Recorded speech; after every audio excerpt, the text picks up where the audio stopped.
Hi friends, welcome to சிந்தை jobs. இன்றைக்கி என்ன பார்க்க போகிறோம் அப்படின்னா, குழந்தைகள் பாதுகாப்பு அமைப்பில் இருந்து வேலைவாய்ப்புக்கான அறிவிப்பு கொடுத்துருக்குறாங்க. அதுக்கான டீட்டெயில்ஸ் பார்க்க போகிறோம். இந்த பணிக்கு அப்ளை பண்ணுறதுக்கான லாஸ்ட் டேட்டுன்னு பார்த்தோம்னா 22/8/2024 சொல்லி கொடுத்துருக்குறாங்க. இந்த பணிக்கு அப்ளை பண்ணுறதுக்கான அப்ளிகேஷன் ஃபார்ம் எப்படி ஃபில் பண்ணணும் அப்படிங்கிற டீட்டெயில்ஸ் வந்து வீடியோவில் ஜாயின் பண்ணி கொடுத்துருக்குறேன். வீடியோ ஸ்கிப் பண்ணாமல் பாருங்கள். நம்ம சேனலை சப்ஸ்கிரைப் பண்ணி வச்சுக்கோங்க. ஆல் அப்படிங்கிற பட்டனை கிளிக் பண்ணிக்கோங்க. அப்போ தான் நம்மளோட வீடியோஸ் எல்லாமே உங்களுக்கு உடனே ரீச் ஆகும்.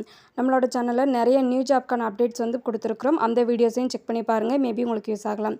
இந்த நோட்டிஃபிகேஷன் பார்த்தோம்னா செங்கல்பட்டு மாவட்டத்திலேருந்து ரிலீஸ் பண்ணியிருக்கிறாங்க. மாவட்ட குழந்தைகள் பாதுகாப்பு பிரிவில் லீகல் கம் ப்ரொஃபஷன் ஆஃபீஸர் அப்படிங்கிற பணியிடத்துக்கான நோட்டிஃபிகேஷன் வந்து கொடுத்துருக்குறாங்க. ஒரு வேக்கன்சி வந்து அனௌன்ஸ் பண்ணியிருக்கிறாங்க. இந்த பணி அப்படிங்கிறது பார்த்தோம்னா ஒப்பந்த அடிப்படையில் தான் நாங்கள் நிரப்ப போகிறோம். அதுக்கான விண்ணப்பங்கள் வந்து வரவேற்கப்படுகிறது அப்படின்னு சொல்லி கொடுத்துருக்குறாங்க.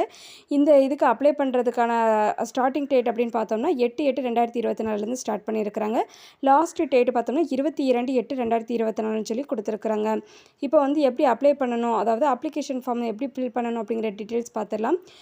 Department of child welfare and special services district child protection unit Chengalpattu. Application form for the post of legal cum profession officer அப்படிங்கிற பணிக்கு வந்து கொடுத்துருக்குறாங்க. இப்போ வந்து ஃபஸ்ட்டு என்ன பார்க்குறோம் அப்படின்னா, நேம் ஆஃப் த அப்ளிகண்ட், அதாவது நம்மளோட யார் அப்ளை பண்ணுறோமோ அவங்களோட நேம் வந்து கேபிட்டல் லெட்டரில் கேட்டிருக்காங்க. அதை அப்படியே கொடுத்துருங்க. அடுத்து இரண்டாவது பார்த்தோம்னா அப்பா பேர் கொடுக்கலாம், அப்படி இல்லைனா ஹஸ்பண்டோட நேம் வந்து கொடுக்கணும்னு சொல்லி கொடுத்துருக்குறாங்க. அடுத்து மூன்றாவது வந்து டேட் ஆஃப் பர்த் கேட்டிருக்காங்க. உங்களோட பிறந்த தேதி என்ன அப்படிங்கிறத வந்து இந்த பாக்ஸில் வந்து மென்ஷன் பண்ணுங்கள். அடுத்து உங்களோட ஏஜ் என்ன அப்படின்னு கேட்டிருக்காங்க. உங்களோட ஏஜ் என்ன அப்படிங்கிறத வந்து இதில் எழுதிருங்க. அடுத்து உங்களுக்கு திருமணம் ஆகிருச்சா ஆகலையா, திருமணம் ஆனவர் அப்படின்னா ஆனவர்னு கொடுங்க, இல்லாட்டி இல்லைன்னு சொல்லி கொடுங்க. அப்புறம் வந்து இந்த ரைட் சைடு கார்னரில் வந்து ரீசெண்ட் டைமில் உள்ள பாஸ்போர்ட் சைஸ் ஃபோட்டோகிராஃப் கேட்டிருக்காங்க இல்லையா, அதை வந்து இதில் ஒட்டணும். கரெக்டாக வந்து பேஸ்ட் பண்ணிடுங்க. அடுத்து ஆறாவது பார்த்தோம்னா கம்யூனிகேஷன் அட்ரஸ் கேட்டிருக்காங்க. இன் கேபிட்டல் லெட்டர்ஸில் தான் எழுதணும்னு சொல்லி அதிலையும் மென்ஷன் பண்ணியிருக்கிறாங்க.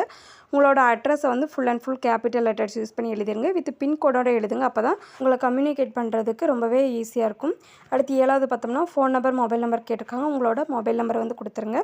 அடுத்து எட்டாவது பார்த்தோம்னா மெயில் ஐடி கேட்டிருக்காங்க. உங்களோட மெயில் ஐடி யூஸ் பண்ணுவீங்க இல்லையா, ஃபோன் நம்பர் ஆகட்டும் மெயில் ஐடி ஆகட்டும், நீங்கள் இப்போ யூஸ் பண்ணுற இதை கொடுங்க. அப்போ தான் உங்களுக்கு எதுவும் மெசேஜ் பாஸ் பண்ணணும் அப்படின்னாலுமே உங்களுக்கு வந்து இதை வந்து யூஸ் பண்ணிப்பாங்க.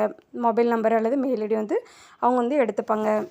அடுத்து வந்து ஒன்பதாவது பார்த்தோம்னா எஜுகேஷ்னல் குவாலிஃபிகேஷன் வந்து கேட்டிருக்காங்க. உங்களோட எஜுகேஷ்னல் குவாலிஃபிகேஷன் என்ன அப்படிங்கிறத மென்ஷன் பண்ணிவிட்டு அதுக்கான ஜெராக்ஸ் காப்பீஸ் வந்து இதில் அட்டாச் பண்ணணும். அடுத்து பத்தாவது பார்த்தோம்னா அடிஷ்னல் குவாலிஃபிகேஷன் கேட்டிருக்காங்க. எக்ஸ்ட்ரா குவாலிஃபிகேஷன் எது இருந்துச்சு அது அப்படின்னா அதுக்கான இதை மென்ஷன் பண்ணிவிட்டு அதுக்கான ஜெராக்ஸுமே இதில் அட்டாச் பண்ணிடுங்க. அடுத்து 11வது பாக்ஸில் பார்த்தோம்னா டீட்டெயில்ஸ் ஆஃப் ஒர்க்கிங் எக்ஸ்பீரியன்ஸ். உங்களுக்கு வந்து வேலை பார்த்த அனுபவம் இருக்குது அப்படின்னா அந்த ஒர்க்கிங் எக்ஸ்பீரியன்ஸ் வந்து இதில் ஃபில் பண்ணணும். அதே மாதிரி எக்ஸ்பீரியன்ஸ் சர்டிஃபிகேட் இருக்கும் இல்லையா, அதோட ஜெராக்ஸ் காப்பியுமே இதில் வந்து அட்டாச் பண்ணணும்னு சொல்லி கொடுத்துருக்குறாங்க. ஃபஸ்ட்டு பார்த்தோம்னா நீங்கள் எந்த ஆர்கனைசேஷனில் ஒர்க் பண்ணீங்க அப்படிங்கிறத வந்து மென்ஷன் பண்ணணும். அதுக்கப்புறம் வந்துட்டு நீங்கள் என்ன ஒர்க்கில் இருந்தீங்க அந்த ஆர்கனைசேஷனில் அப்படிங்கிறத வந்து இதில் எழுதணும். அடுத்து ஃப்ரம் நீங்கள் எப்போ ஜாயின் பண்ணீங்க அப்படிங்கிறத கொடுக்கணும். அடுத்து எப்போ வந்து ரிலீவ் பண்ணீங்க அப்படிங்கிறத கொடுக்கணும். அப்போ வந்து எந்த இயரில் இருந்து எவ்வளோ மந்த் வரை உங்களுக்கு வந்து எக்ஸ்பீரியன்ஸ் இருக்குது அப்படிங்கிறத வந்து ஃபுல்லாகவே இதில் டீட்டெயில்ஸாக வந்து கொடுக்குற மாதிரி கொடுத்துருக்குறாங்க. அடுத்து உங்களோட நேம் எழுதிட்டு இந்த டிக்ளரேஷன் ஒன்று கொடுத்துருக்காங்க பாருங்கள், இது ஃபுல்லாகவே ரீட் பண்ணி பார்த்துட்டு இப்போ நான் உங்களுக்கு கொடுத்துருக்குற இன்ஃபர்மேஷன் எல்லாமே சரியானது தான், என்னோட அறிவு கெட்டினது வரை சரியானது தான். சப்போஸ் இருந்துச்சு மிஸ்டேக் இருந்துச்சு அப்படின்னா நீங்கள் எடுக்கிற எந்த ஒரு ஆக்ஷனுக்கும் நான் வந்து கட்டுப்படுவேன் அப்படிங்கிற மாதிரி கொடுத்துருக்குறாங்க. அதே மாதிரி சப்போஸ் நீங்கள் தப்பாக எதுவும் கொடுத்துருக்குறீங்க அப்படின்னா நாங்கள் வந்து கண்டுபிடிச்சோம் அப்படின்னா உங்கள் மேலே லீகல் ஆக்ஷன் எடுப்போம். சப்போஸ் நீங்கள் பொய்யா கொடுத்துருக்கீங்க அப்படின்னா உங்களோட அப்ளிகேஷன் ஃபார்மை ரிஜெக்ட் பண்ணுவோம் அப்படின்னு சொல்லி கொடுத்துருக்காங்க. இது எல்லாத்தையும் கரெக்டாக ஃபில் பண்ணிவிட்டு எல்லா சர்டிஃபிகேட்டுமே கரெக்டாக ஜாயின் பண்ணி, அதாவது ஜெராக்ஸ் காப்பி தான் கேட்டிருக்காங்க, அதெல்லாம் கரெக்டாக கொடுத்துருக்கீங்களான்னு செக் பண்ணி பார்த்துட்டு இதில் சைன் பண்ணிடுங்க. இப்போ ஃபுல் டீட்டெயில்ஸ் பார்த்துட்டோம். எதுவும் டவுட் இருந்துச்சுன்னா கமெண்ட் பாக்ஸில் கமெண்ட் பண்ணுங்கள். நம்மளோட வீடியோ உங்களுக்கு யூஸ்ஃபுல்லாக இருந்துச்சுன்னா ஒரு லைக் பண்ணிடுங்க. நம்மளோட வீடியோஸ் உங்களோட ஃபேமிலி அண்ட் ஃப்ரெண்ட்ஸ்க்கு ஷேர் பண்ணுங்கள். மேபி உங்களுக்கு யூஸ் ஆகலாம். நம்ம சேனலை லைக் பண்ணுங்கள், ஷேர் பண்ணுங்கள், சப்ஸ்கிரைப் பண்ணுங்கள். Thank you friends.